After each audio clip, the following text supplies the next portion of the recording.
ನಮಸ್ತೆ ಬಂಧುಗಳೇ, ದಯಮಾಡಿ ಎಚ್ ಎನ್ ಚಂದ್ರಶೇಖರ್ ಯೂಟ್ಯೂಬ್ ಚಾನಲ್ನ ಸಬ್ಸ್ಕ್ರೈಬ್ ಮಾಡಿ, ಬೆಲ್ ಬಟನನ್ನು ಪ್ರೆಸ್ ಮಾಡಿ.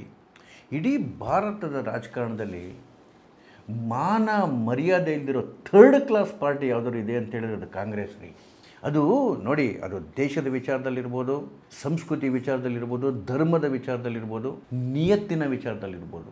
ಇಷ್ಟು ಥರ್ಡ್ ಕ್ಲಾಸ್ ಪಾರ್ಟಿ ಬಹುಶಃ ರಾಜಕಾರಣದಲ್ಲೇ ಬಂದಿಲ್ಲ. ಇದು ನಾನು ಹೇಳ್ತಿರೋ ಮಾತಲ್ಲ, ಕಾಂಗ್ರೆಸ್ನ ಮಿತ್ರ ಪಕ್ಷಗಳಾಗಿದ್ದಾವಲ್ಲ ಆ ಪಕ್ಷಗಳು ಹೇಳ್ತಿರೋ ಮಾತು. ಇವತ್ತು ನೀವು ಟಿ ವಿ ಡಿಬೇಟಲ್ಲಿ ಕೂತ್ಕೊಂಡು ಅವ್ರು ಇಂಡಿಯಾ ಅಲೈನ್ಸ್ ಪಾರ್ಟ್ನರ್ಗಳು ಮಾತಾಡ್ತಿರೋ ಮಾತುಗಳು ಕೇಳಬೇಕು. ಆ ಸ್ಪೋಕ್ಸ್ ಪರ್ಸನ್ಗಳು ಭಾರತದ ರಾಜಕಾರಣದಿಂದ ಯಾವತ್ತು ಈ ಪಕ್ಷ ನಾಶ ಆಗೋಗುತ್ತಲ್ಲ ಅವತ್ತು ಎಲ್ಲರೂ ನೆಮ್ಮದಿಯಾಗಿರ್ತಾರೆ. ಅದಕ್ಕೆ ಮೋದಿಯವರು ಹೇಳೋದು ಕಾಂಗ್ರೆಸ್ ಮುಕ್ತ ಭಾರತ ಮಾಡಬೇಕು ಅಂತೇಳಿ. ದೇಶಭಕ್ತಿ ಇಲ್ಲ, ಸಂಸ್ಕೃತಿ ಬಗ್ಗೆ ಒಂದು ನಂಬಿಕೆ ಇಲ್ಲ, ಅಭಿವೃದ್ಧಿ ಕೊಡಬೇಕು ಅಂತ ಆಸೆ ಇಲ್ಲ. ಇವೆಲ್ಲ ಹಾಳಾಗೋಗ್ಲಿ ರೀ. ಕನಿಷ್ಠ ನಿಯತ್ತು ಬೇಡವಾ? ಯಾರು ನಮ್ಮ ಜೊತೆ ನಿಂತ್ಕೊಂಡಿದ್ದಾರೆ, ಯಾರು ನಮಗೆ ಇಲ್ಲಿವರೆಗೂ ತನ್ನ ಸಾಕಿ ಸಲಹೆ ಬೆಳೆಸಿದ್ದಾರೆ, ಲಿಟ್ರಲಿ ವರ್ಡ್ ಹೇಳ್ತಿದ್ದೀನಿ, ಸಾಕಿ ಸಲಹೆ ಬೆಳೆಸಿದ್ದಾರೆ, ಅಂಥವ್ರಿಗೂ ಮನೇಲೂ ಜನತೆ ಎಣಿಸೋಂತಹ ಪಾಪದ ಕೆಲಸ ಮಾಡುತ್ತಲ್ಲ ಈ ಕಾಂಗ್ರೆಸ್ಸು. ಈ ರಾಹುಲ್ ಗಾಂಧಿ ಮನುಷ್ಯತ್ವ ಇದೆಯಾ ಅಂತ. ನಾನೇನು DMK ಫ್ಯಾನ್ ಅಲ್ಲ ರೀ. DMK ಕಂಡ್ರೆ ನನಗೂ ಭಾಳ ವಿರೋಧ ಇದೆ. ಅವ್ರು ಹಿಂದೂ ವಿರೋಧ ನೀತಿ ಒಳಗಡೆ ನನಗಿಂತ ಕಟುವಾಗಿ ಮಾತಾಡೋರು ಭಾಳ ಕಡಿಮೆ ಅನಿಸುತ್ತೆ ಇಡೀ ದೇಶದಲ್ಲಿ. ಅಂಥದ್ದು ಪದಗಳು ಯೂಸ್ ಮಾಡಿಬಿಟ್ಟು ನಾನು ವಿಡಿಯೋಗಳು ಮಾಡಿದ್ದೀನಿ, ಬೈದು ಕೆಡವಿದ್ದೀನಿ ಅವ್ರನ್ನ, ಅವ್ರ ಸನಾತನ ವಿರೋಧಿ ನಿಲುವುಗಳಿಗೆ. ಆದರೆ ಒಂದು ವಿಷಯನ ಅವ್ರು ಮೆಚ್ಕೋಬೇಕಿತ್ತು. 22 ವರ್ಷದಿಂದನೂ ಕಾಂಗ್ರೆಸ್ ಜೊತೆಗೆ ನಿಯತ್ತಾಗಿದ್ರು ರೀ. ಇಡೀ ಅವರ ಇಂಡಿಯಾ ಅಲೈನ್ಸ್ ಪಾರ್ಟ್ನರ್ಗಳು ಅವ್ರನ್ನ ಕ್ಯಾರೇ ಮಾಡದೇ ಇದ್ದಾಗ ಯಾವ ಇಂಡಿಯಾ ಅಲೈನ್ಸ್ ಪಾರ್ಟ್ನರು ಕೂಡ ಕಳೆದ ಲೋಕಸಭಾ ಚುನಾವಣೆಯಲ್ಲಿ ರಾಹುಲ್ ಗಾಂಧಿನ ಪ್ರೈಮ್ ಮಿನಿಸ್ಟರ್ ಅಂತ ಒಪ್ಕೊಳ್ಳೋಕೆ ರೆಡಿನೇ ಇಲ್ದಿದ್ದಾಗ ನೀವು ಅಖಿಲೇಶ್ ಯಾದವ್ ಮತ್ತು ಮಮತಾ ಬ್ಯಾನರ್ಜಿ ಮಾತಾಡಿದ್ದು ನೋಡಬೇಕಿತ್ತು.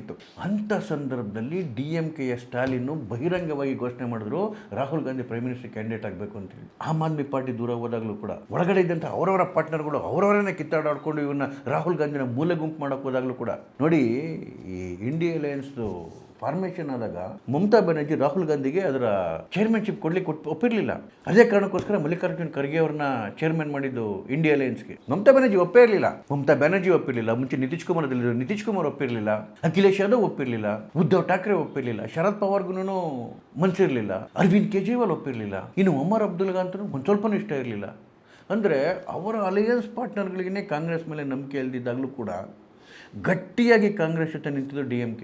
ಇಡೀ ದೇಶದಲ್ಲಿ 2014ರ ಚುನಾವಣೆ ಆದಮೇಲೆ ಇಡೀ ದೇಶದಲ್ಲಿ ವಾಶ್ ಔಟ್ ಆಗಿ ನಿರ್ನಾಮ ಆಗುವಂಥ ಬಂದಾಗಲೂ ಕೂಡ ಅವ್ರಿಗೊಂದಷ್ಟು ಸೀಟ್ಗಳು ಕೊಟ್ಟು ಆ ಸೀಟ್ಗಳನ್ನ ಒಂದಷ್ಟು ಗೆಲ್ಲಿಸಿ ಅವ್ರನ್ನ ತಮ್ಮ ಜೊತೆ ಇಟ್ಕೊಂಡಿದ್ದು ತಮಿಳುನಾಡಲ್ಲಿ DMK ಸ್ಟಾಲಿನ್. ನಾನು ಮತ್ತೆ ಹೇಳ್ತಾ ಇದ್ದೀನಿ, ನಾನು DMKನ ಅಥವಾ ಸ್ಟಾಲಿನ್ನ ಹೊಗಳು ಮಾತಾಡ್ತಿಲ್ಲ. ಅದೇ ನಿಯತ್ತಿನ ವಿಚಾರದಲ್ಲಿ ಅವ್ರು ಯಾವ ರೀತಿ ನಿಯತ್ತಿಂದಿದ್ರು ಕಾಂಗ್ರೆಸ್ಗೆ ಅದ್ರ ಬಗ್ಗೆ ಮಾತ್ರ ಮಾತಾಡ್ತಿದ್ದೀನಿ. ಆದರೆ ಈ ರಾಹುಲ್ ಗಾಂಧಿ ಮಾಡಿದ್ದೇನು ಮನುಷ್ಯತ್ವ ಅವ್ರು ಮಾಡೋ ಕೆಲಸನ ಅದು.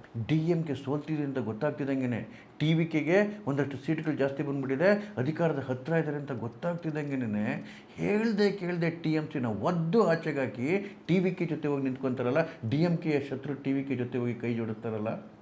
ಗೆದ್ದಿರೋದೆಷ್ಟು? ಕೇವಲ 5 ಸೀಟು. ಯಾರಿಂದ ಗೆದ್ದಿದ್ದು? DMKಯಿಂದ. DMK ಸ್ಪೋಕ್ಸ್ ಪರ್ಸನ್ ನನ್ನ ಚಾನಲಲ್ಲಿ ಹೇಳ್ತಾ ಇದ್ದಾರೆ, ಆ 5 ಕಡೆ ಗೆದ್ದಿದ್ದಾರಲ್ಲ, ಆ 5 ಕಡೆನೂ ಅವ್ರ ಯೋಗ್ಯತೆಗೆ ಒಂದು ಪೋಲಿಂಗ್ ಏಜೆಂಟ್ ಗತಿ ಇರಲಿಲ್ಲ. ಪೋಲಿಂಗ್ ಏಜೆಂಟ್ಗಳನ್ನ ನಮ್ಮವ್ರನ್ನ ಕೊಟ್ಟು ಪೋಲಿಂಗ್ ಏಜೆಂಟಾಗಿ ಕೂರಿಸಿದ್ವಿ. ಬರೀ ಕೇವಲ ಈ 5 ಸೀಟಲ್ಲ, ಇಡೀ 28 ಸೀಟಿನ ಕತೆ ಹೇಳ್ತಾ ಇದ್ರು ಅವರು. ಎಲ್ಲೋ ಒಂದು ಕಡೆಗೆ ಇವ್ರ ಯೋಗ್ಯತೆಗೆ ಇವರ ಕಾರ್ಯಕರ್ತರು ಅನ್ನೋರು ಇರಲಿಲ್ಲ, ಇವರ ಲೀಡರ್ಗಳು ಅನ್ನೋರು ಇರಲಿಲ್ಲ. ಪೋಲಿಂಗ್ ಏಜೆಂಟ್ಗಳನ್ನ ಹೇಳ್ತಿದ್ದು, ಪೋಲಿಂಗ್ ಬೂತಲ್ಲಿ ಏಜೆಂಟ್ಗಳ ಗತಿ ಇರಲಿಲ್ಲ. ರಿಸೋರ್ಸಸ್ ಕೊಟ್ಟಿದ್ದು ನಾವೇನೇ, ಪೋಲಿಂಗ್ ಏಜೆಂಟ್ಗಳನ್ನ ಕೊಟ್ಟಿದ್ದು ನಾವೇನೇ, ಕಡೆಗೆ ಎಲೆಕ್ಷನ್ ಕೌಂಟಿಂಗ್ ಟೈಮಲ್ಲಿ ಅಲ್ಲಿ ಏಜೆಂಟಾಗಿ ಕೂರಿಸಿದ್ರು ನಮ್ಮ ಕಾರ್ಯಕರ್ತರುಗಳನ್ನೇ. ಹೀಗೆ ನಮ್ಮ ಭಿಕ್ಷೆಯಿಂದ ಗೆದ್ದಿದ್ದು 5 ಸೀಟ್ಗಳು. ಅದು DMKಯ ಭಿಕ್ಷೆ, ಕಾಂಗ್ರೆಸ್ ಗೆದ್ದಿದ್ದಲ್ಲ. ಅದೇ DMK ವೋಟರ್ಸ್ ಹಾಕಿರೋ ಓಟಿಂದ, ಅದೇ DMK ಕಾರ್ಯಕರ್ತರು ಕಷ್ಟಪಟ್ಟು ಮಾಡಿದಂಥ ಶ್ರಮದಿಂದ ಆ 5 ಸೀಟ್ಗಳು ಗೆದ್ದು ಅದನ್ನೇ DMK ಬಿಟ್ಬಿಟ್ಟು TVKಗೆ ಹೋಗಿ ಸಪೋರ್ಟ್ ಕೊಟ್ಕೊಂಡು DMK ಬೆನ್ನಿಗೆ ಚೂರಿ ಇರೋದ್ರಲ್ಲ ರಾಹುಲ್ ಗಾಂಧಿ. ಮನುಷ್ಯತ್ವದ ಒಂದು ಸಣ್ಣ ಕುರುಹು ಕೂಡ ಇದೆಯಾ? ಇಂತೆಂಥ ಪಾಪಿಗಳು ನೋಡ್ಬೇಕ್ರಿ ಈ ದೇಶದ ರಾಜಕಾರಣ. ಇಷ್ಟು ಥರ್ಡ್ ಕ್ಲಾಸ. ಸ್ವಂತ ಗೆಲ್ಲೋಕೆ ಯೋಗ್ಯತೆ ಇಲ್ಲ. ಯಾರು ಗೆಲ್ತಾರೆ ಅವರ ಮೈ ಮೇಲೆ ಕೂತ್ಕೊಂಡು ಅವ್ರ ರಕ್ತ ಹೀರಿ ಬದುಕಿರೋ ಕಾಂಗ್ರೆಸ್ ಪಾರ್ಟಿ ಅಟ್ಲೀಸ್ಟ್ ತನ್ನ ರಕ್ತ ಕೊಟ್ಬಿಟ್ಟು ಜೀವಂತ ಇಟ್ಟಿದ್ರಲ್ಲ, ಅವನ್ನೂ ಬಿಡಲ್ಲ ಅಂತ ಹೇಳಿದ್ರೆ. ಅಖಿಲೇಶ್ ಯಾದವ್ ಇದೇ ಅವಮಾನ ಅನುಭವಿಸಿದ್ರು. ಉತ್ತರ ಪ್ರದೇಶದಲ್ಲಿ ಅಖಿಲೇಶ್ ಯಾದವ್ ಕಾರಣಕ್ಕೋಸ್ಕರ ಉಸಿರಾಡ್ತಿರೋದು ಕಾಂಗ್ರೆಸ್ಸು. ಜೊತೆಲಿ ಇಟ್ಕೊಂಡು ಅವ್ರಿಗೆ ಕಾರ್ಯಕರ್ತರುಗಳು ಕೊಟ್ಕೊಂಡು ಅವ್ರಿಗೊಂದಷ್ಟು ಸೀಟ್ಗಳು ಕೊಟ್ಕೊಂಡು ಜೀವಂತವಾಗಿ ಇಟ್ಟಿದ್ರು ಉತ್ತರ ಪ್ರದೇಶದಲ್ಲಿ. ಅದೇ ಮಧ್ಯಪ್ರದೇಶ ಚುನಾವಣೆಯಲ್ಲಿ ಒಂದು 5-6 ಸೀಟ್ ಕೊಡಿ ಅಂತ ಕೇಳಿದ್ದಕ್ಕೆ ಏನು ಹೇಳಿದ್ರು ಕಮಲ್ನಾಥ್, ಅಖಿಲೇಶ್ ಖುಷಿನಾಯ್. ಅಖಿಲೇಶ್ ರಾಹುಲ್ ಗಾಂಧಿ ಪರ್ಮಿಷನ್ ಇಲ್ಲದೆ ಇವೆಲ್ಲ ಮಾತುಗಳು ಬರ್ತಾವ? ಹೋಗ್ಲಿ, ಆ ಮಾತು ಬಂದಮೇಲೆ ಯಾರಾದರೂ ಕಾಂಗ್ರೆಸ್ ಅವ್ರು ಕಣ್ಸಿದ್ರು ಅದನ್ನು? ಹರಿಯಾಣದಲ್ಲಿ ಆಮ್ ಆದ್ಮಿ ಪಾರ್ಟಿಗೆ ಎಷ್ಟು ಅವಮಾನ ಮಾಡಿದ್ದು, ಬಿಹಾರಲ್ಲಿ ಮತ್ತೆ ಸಮಾಜವಾದಿ ಪಾರ್ಟಿಗೆ ಎಷ್ಟು ಅವಮಾನ ಮಾಡಿದ್ದು. ಪದೇ ಪದೇ ಪದೇ ಪದೇ ಮಿತ್ರ ಪಕ್ಷಗಳನ್ನ ಅವರ ಮೈ ಮೇಲೆ ಕೂತ್ಕೊಂಡು ಅವ್ರು ರಕ್ತ ಹೇರ್ಕೊಂಡು ಸ್ವಲ್ಪ ಬೆಳೀತಿದ್ದಂಗೆ ಒಂದು ಸ್ವಲ್ಪ ಶಕ್ತಿ ಬರ್ತಿದ್ದಂಗೆ ಅವ್ರು ಕುತ್ತಿಗೆನೆ ಕೊಯ್ಯೋದು. DMK ಬೆನ್ನಿಗೆ ಚೂರಿ ಹಾಕಿದ್ದು ಕಾಂಗ್ರೆಸ್ಸು, ಆದರೆ ಪ್ರಾಣ ಬಿಟ್ಟಿದ್ದು DMK ಅಲ್ಲ, ಕಾಂಗ್ರೆಸ್. ಸಮಾಧಿ ಆಗೋಯ್ತು ಇನ್ಮೇಲೆ ಕಾಂಗ್ರೆಸ್ಸು. ಅದು DMK ಸ್ಪೋಕ್ಸ್ ಪರ್ಸನ್ಗಳ ಬಾಯಲ್ಲಿ ಬರ್ತಿರೋ ಮಾತು. ನೆಕ್ಸ್ಟ್ ಯಾರೇ ನಂಬ್ತಾರೆ? ನೆಕ್ಸ್ಟ್ ನೋಡಿ, ಮುಂದಿನ ವರ್ಷದಲ್ಲೇ ಉತ್ತರ ಪ್ರದೇಶ ಚುನಾವಣೆ ಇದೆ. ಅಖಿಲೇಶ್ ಯಾದವ್ ಹೆಂಗೆ ನಂಬ್ತಾರೆ ಇವ್ರನ್ನ? ಯಾಕೆ ನಂಬಬೇಕು? ಅಲ್ಲಿ ನಂಬೋದು ಉಳಿತಾರ? ಅವ್ರು ಕುತ್ತಿಗೆನ ಕೊಯ್ದು ಬಿಡ್ತಾರೆ. ಅದಕ್ಕೆ ಮಮತಾ ಬ್ಯಾನರ್ಜಿ ಬೆಂಗಳೂರಲ್ಲಿ ಅದೇನೋ ಬಿಡ್ತಾರಲ್ಲ, ಆ ಜಾಗದಲ್ಲಿ ಬಿಟ್ಟಿದ್ರು ಕಾಂಗ್ರೆಸ್ನ. ಅದೇ ಕಾರಣಕ್ಕೆ ಡೆಲ್ಲಿನಲ್ಲಿ ಆಮ್ ಆದ್ಮಿ ಪಾರ್ಟಿ ಅರವಿಂದ್ ಕೇಜ್ರಿವಾಲ್ ಅದೇನೋ ಬಿಡ್ತಾರಲ್ಲ, ಆ ಜಾಗದಲ್ಲಿ ಬಿಟ್ಟಿದ್ರು ಕಾಂಗ್ರೆಸ್ನ. ಯಾರು ಜೊತೆಲಿತ್ಕೊಂಡು ಇವ್ರಿಗೆ ಸಾಕಿ ಸಲಹದ್ರಲ್ಲ, ಆ ತಿಂದು ಮನೆಗೆ ಜನತೆ ಎಣಿಸೋದಿದೆಯಲ್ಲ, ಇದೇ ಆ ಕಾಂಗ್ರೆಸ್ನ ಹುಟ್ಟು ಕೂಡ.